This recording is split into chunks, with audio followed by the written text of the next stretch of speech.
شرک کے معاملے میں آج امت جس قدر غفلت کا شکار ہے اور جتنی سستی کوتاہی کے اندر پڑی ہوئی ہے، غفلت جہالت کے اندر پڑی ہوئی ہے، یہ آج کی بہت اشد ضرورت ہے کہ توحید کے پیغام کو، عقیدے کے پیغام کو عام کیا جائے۔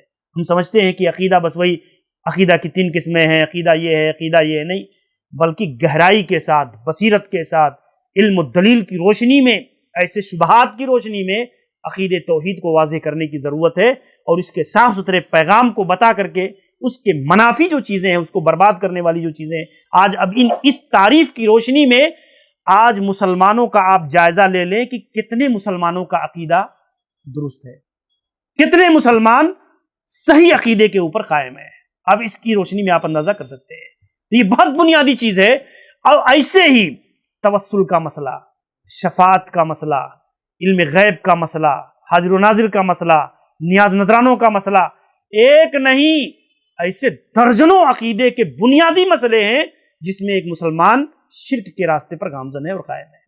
تو یہ عقید توحید کے بنیادی پیغام کو ہمیں سمجھنے کی ضرورت ہے، اور شرک یہ بدترین چیز ہے۔ یعنی آپ یہ سمجھ لیں شیطان نے کیسے ان کو لگا دیا۔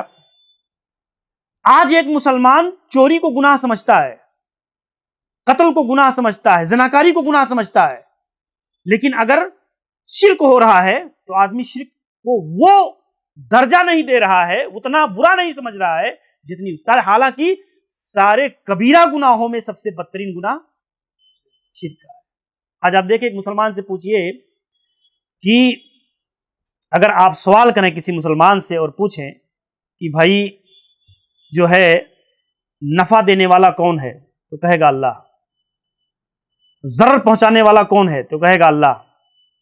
اولاد دینے والا کون ہے، تو کہے گا اللہ۔ یعنی اگر آپ سوال کریں گے تو ساری چیزوں میں وہ یہی کہے گا اللہ۔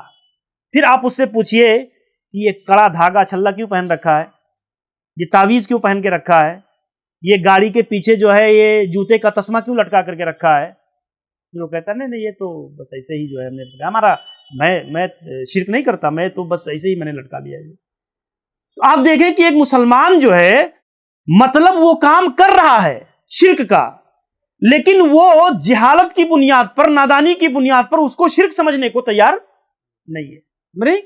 یہ بہت بنیادی چیزیں ہیں۔ اللہ سے دعا ہے کہ اللہ تعالی ہمیں توحید کا بنیادی علم سیکھنے کی اللہ ہمیں توفیق عنایت فرمائے۔